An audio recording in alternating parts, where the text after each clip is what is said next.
आपण त्याचा अर्थ काय आहे, त्याच्यामध्ये काय काय आहे, त्याचं काही अथर्वशीर्षमध्ये सगळ्यांना असं वाटत असेल की हे एक असं लिहिलेलं उपनिषद आहे ते, पण त्याचे 11 भाग आहेत. शेवटचा भाग तुम्हाला नक्की माहिती असेल की तो फलश्रुती म्हणून असतो, पण त्याचे जे काही उरलेले 10 भाग आहेत त्याचं मी तुम्हाला जरा त्याच्याविषयी जरा सांगणार आहे. त्याचं संपूर्ण डिटेल्स सांगणं शक्य नाही एवढ्याशा एक 7-8 मिनटाच्या ह्याच्यामध्ये वेळामध्ये, पण एक जरूर आहे ते सांगणं. हे जे आहे गणपती अथर्वशीर्ष हे 2 ऋषींनी लिहिलेलं आहे. एकाचं नाव गणक आणि दुसऱ्याचं नाव अथर्वण. अथर्वण ऋषींनी हे फक्त शेवटचा भाग फलश्रुती म्हणजे हे तुम्ही नीट केल्यानं, त्याचं ध्यान केल्यानं तुम्हाला काय मिळेल ते सांगतात अथर्वण ऋषी. आणि गणक ऋषींनी ते पहिले 10 भाग लिहिले. गणक या शब्दाचा अर्थ गणना करणारा, मोजणारा, आणि ऋषी या शब्दाचा अर्थ की जो सूक्ष्म रीतीने सगळ्या गोष्टी पाहत असतो, तसा हा गणक ऋषी आहे. आता पहिल्यांदा आपण अथर्वशीर्ष याचा अर्थ पाहूया. या शब्दाचा अथर्वशीर्ष हे 3 शब्द आहेत त्याच्यामध्ये, थर्व आणि शीर्ष. म्हणजे ज्याचा अभाव असतो, ज्याच्यामध्ये ॲब्सेन्स असतो ते. थर्व म्हणजे चंचल, अनस्टेडी, आणि शीर्ष म्हणजे डोकं.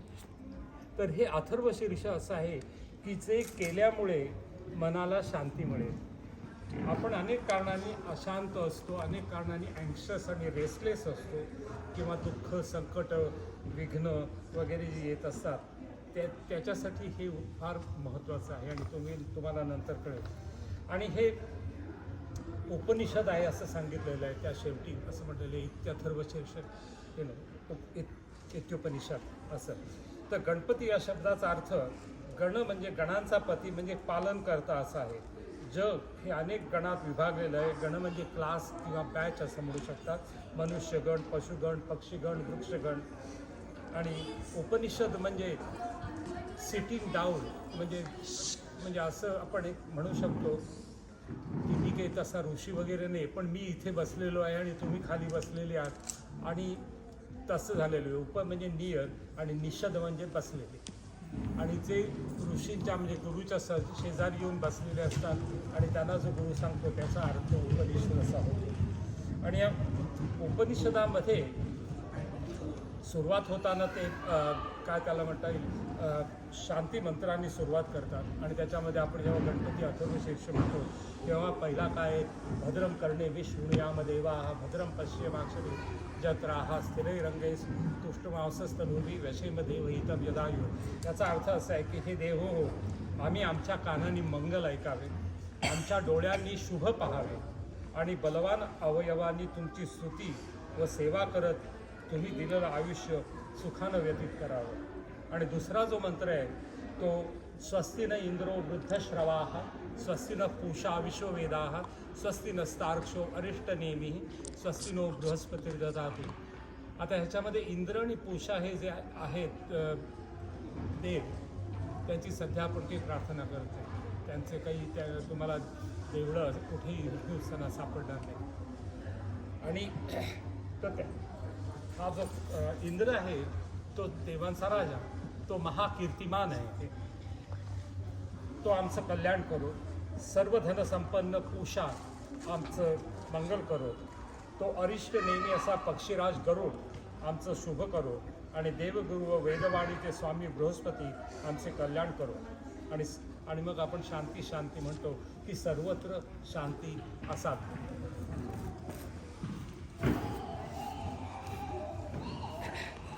आता पहिला भाग जो आहे ते आपण पहिल्या भागाकडे बघू. या पहिल्या भागामध्ये गणेशाला नमन करून सुरुवात होते आणि पहिलं वाक्य गणपतीला उद्देशून आहे तत्त्वमसि, म्हणजे तू तोच आहेस.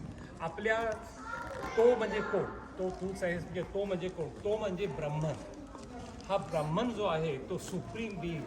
आणि या ब्रह्माचे 2 आस्पेक्ट्स आहेत असं म्हणाल की हरकत नाही. एक पुरुष आस्पेक्ट आहे, त्या पुरुष आस्पेक्टामध्ये आपल्याला ब्रह्मा विष्णू महेश आहेत, आणि फिमेल आस्पेक्टमध्ये दुर्गा, लक्ष्मी आणि सरस्वती. पण ह्या सगळ्या देवांच्या वरचा तो ब्रह्मन आहे. आणि आपण ह्या अथर्वशीर्षामध्ये असं म्हटलं आहे की हा गणेश जो आहे तोच तो आहे. आणि आपल्या याच्यामध्ये उपनिषदांमध्ये अशी 6 वाक्य आहेत की ज्याला महावाक्य म्हणतात. पहिलं वाक्य आहे की अहम ब्रह्म अस्मि, म्हणजे मी ब्रह्म आहे. आता मी म्हणजे मी जरी असं म्हटलं तरी मी म्हणजे दिलीप नाही, पण मी म्हणजे माझ्या हृदयात जो आहे, जो माझा लाईफ फोर्स आहे की ज्याच्यामुळे मी हे सगळं बोलू शकतो, चालू शकतो, तर तो जो आहे तो सुप्रीम ह्या ब्रह्मनचा एक छोटासा भाग आहे. आणि हे फक्त मला उद्देशूनच आहे. तर दुसरं वाक्य असं आहे की तत्त्वमसि, यू आर दॅट, तू तोच आहेस. तर तोच म्हणजे तो परत तो ब्रह्म. नंतर तृतीय पुरुषामध्ये अयम आत्मा ब्रह्म, हा जो आत्मा आहे तो ब्रह्म आहे. म्हणजे तो एका छोटासा पार्ट आहे त्या ब्रह्मनचा. म्हणजे म्हणून आपण असं म्हणतो की आत्मा कधी मरत नाही. बॉडी मरते पण आत्मा कधी मरत नाही. आणि याच्यामध्ये या पहिल्या भागामध्ये की शेवटी असं म्हटलेलं, म्हणजे पहिल्या वाक्याला तत्त्वमसीपासून सुरुवात करून त्वम साक्षात आत्मासी, तू तोच आत्मा आहेस असं म्हटलेलं आहे. आता दुसऱ्या भागामध्ये काय, ऋतम वचमी सत्यम वचमी, ही एक प्रतिज्ञा आहे. ऋत म्हणजे काय की एक सेटल्ड लॉ असा आहे तो. आणि सत्यम वचमी, मी नेहमी सत्य बोलत राहील, ही आपण अशी प्रतिज्ञा केलेली. म्हणजे जो याच्यामध्ये काय आहे की आपल्याला त्याच्यात शिकवण आहे की तुम्ही सत्य नेहमी बोलत राहावं. तुम्ही लॉप्रमाणे त्या सेटल्ड जो काही रूल्स असतील या सोसायटीचे, आपल्या समाजाचे, त्याप्रमाणे आपण वागलं पाहिजे. नंतर तिसरा भाग जो आहे तो त्याची सुरुवात होते अवत्वम माम अववक्तारम. अव म्हणजे रक्षण करा. आणि ह्याच्यामध्ये या तिसऱ्या भागामध्ये तुम्हाला सांगितलेलं आहे म्हणजे ही रक्षणासाठी प्रार्थना म्हणायला काही हरकत नाही. कारण शेवटचं असं आहे, सर्व तो माम पाही पाहीसं म्हणतात, माझं सर्व बाजूनी तू रक्षण कर. नंतर चौथ्या भागामध्ये गणपतीचं आध्यात्मिक रूप केलेलं आहे. म्हणजे आध्यात्मिक रूप म्हणजे which relates to your soul. आध्यात्मिक म्हणजे तुमच्या ते आहे. आणि त्याच्यामध्ये सुरुवात येते त्वम वाङ्मय स्वम चिन्मय, आणि शेवटी होऊन ज्ञानमयो विज्ञानमयोसी. त्याला ज्ञानमय आणि विज्ञानमय काय म्हटलेलं आहे. विज्ञान म्हणजे काय माहिती आहे का, विशेष ज्ञान, विविध ज्ञान किंवा पदार्थ ज्ञान किंवा रसायन विज्ञान असं म्हणतो.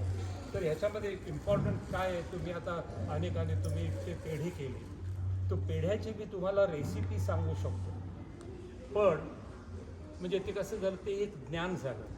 पण ते कसं आहे ते बघण्यासाठी तुम्हाला ॲक्च्युली तो पेढा खाऊन पाहावा लागेल. किती गोड आहे, कमी गोड आहे, साखर जास्त आहे की कमी आहे का, असं जे आहे त्याला ते विज्ञान म्हणू शकतो आपण. म्हणजे अनुभूती घ्यायला लागते आणि तेच आपल्याला सांगितलेलं आहे.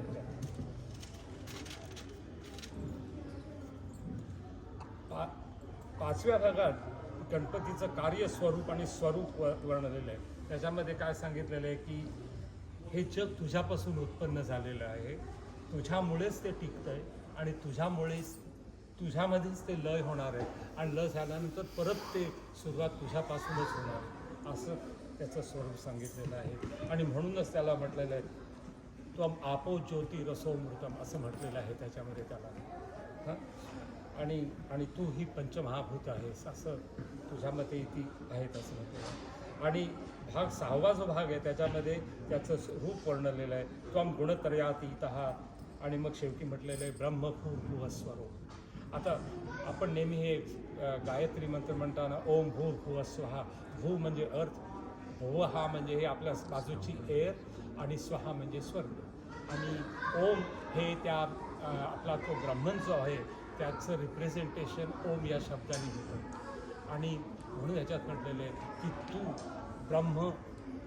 ब्रह्म आहेस आणि भूर्भुवस्वरा हा ओम, असं तूच आहेस असं म्हटलेलं आहे. 7व्या भागामध्ये गणेश विद्या सांगितलेली, म्हणजे गम गणपते, ग कसा लिहायचं आणखीन असं, आणि नंतर शेवटी गम गणपते नमः उच्चार कसा करायचा हेही त्याच्यात सांगितलेलं आहे. ती गणेश विद्या झाली. आणि याच्यामध्ये काय तुम्ही मगाशी जसं म्हटलं की हा गणक ऋषींनी हा आपल्याला मंत्र दिला आहे ओम गम गणपते नमः. आणि गणक म्हणजे तो गणना करणारा, ऋषी म्हणजे सूक्ष्म रीतीने पाहणारा. म्हणून आपण कोणत्याही ह्याच्यात असं सांगितलेलं आहे की कोणत्याही गोष्टी करताना तुम्ही त्याची गणना करा, सूक्ष्म रीतीने पहा, आणि हे प्रत्येकाने म्हणायला पाहिजे ते. आणि मग त्यांनी गणेश गायत्री दिलेली आहे, विच इज एकदंताय विद्महे वक्रतुंडाय धीमहि. हा भाग 8 झाला. याच्यामध्ये असं आहे,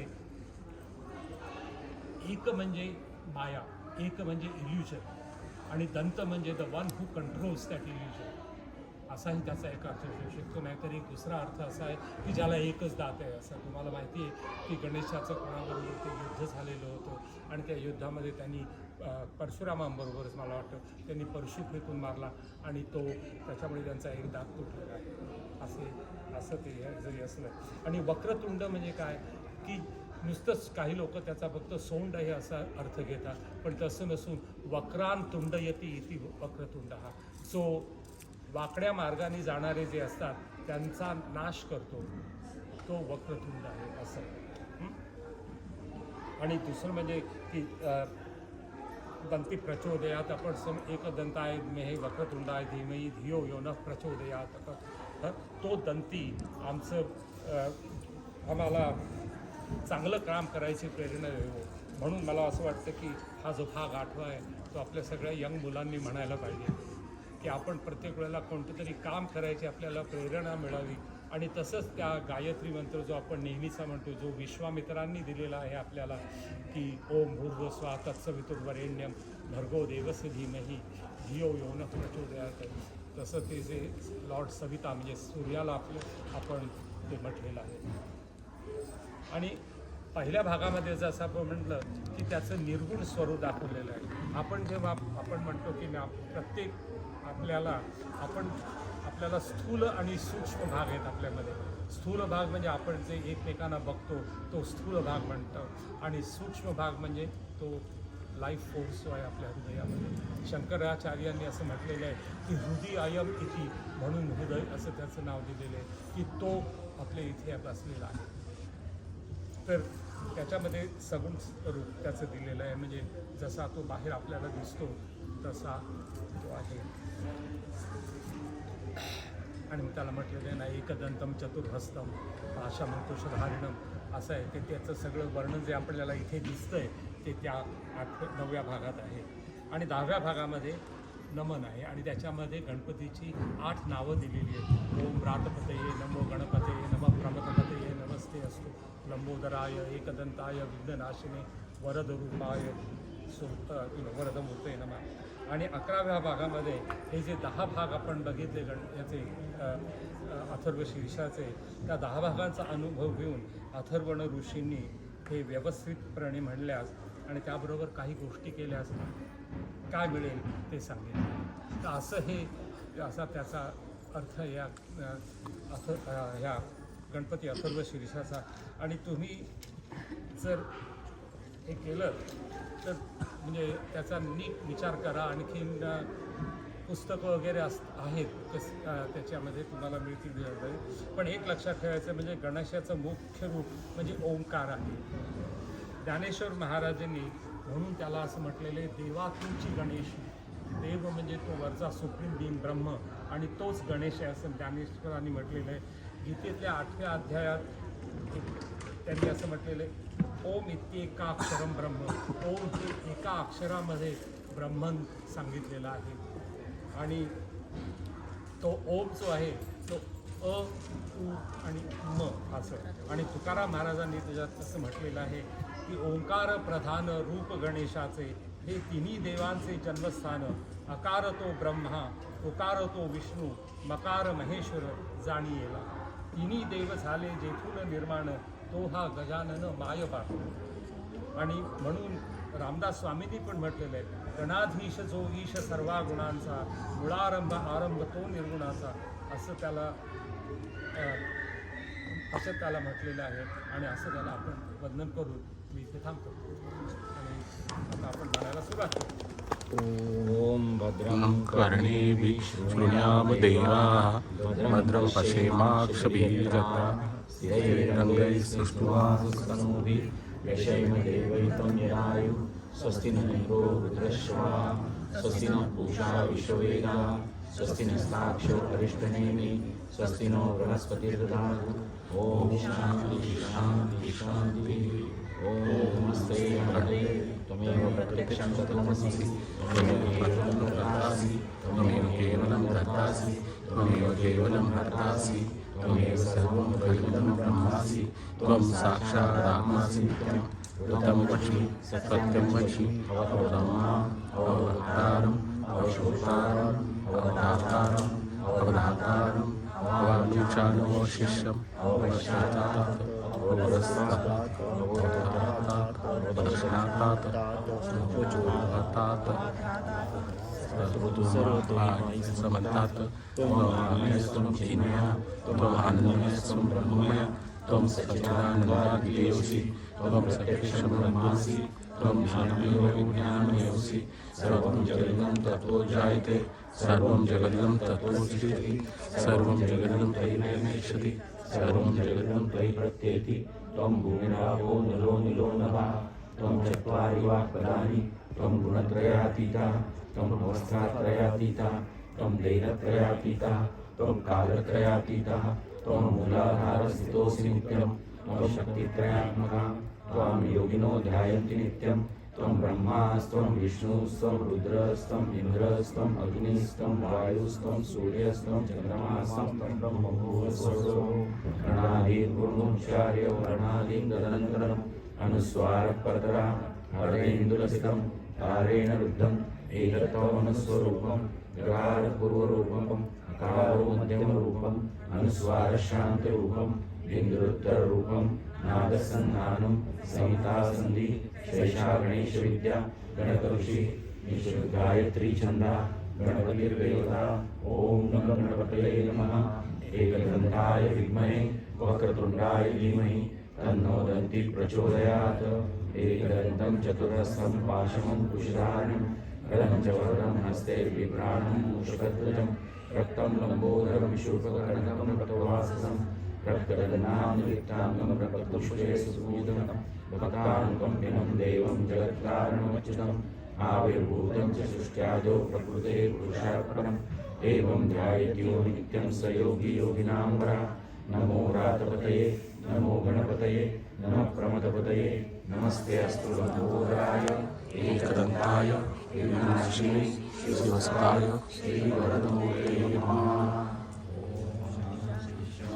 शांति हरि ओम नमस्ते गणपतये त्वमेव प्रत्यक्षं तत्त्वमसि त्वमेव केवलं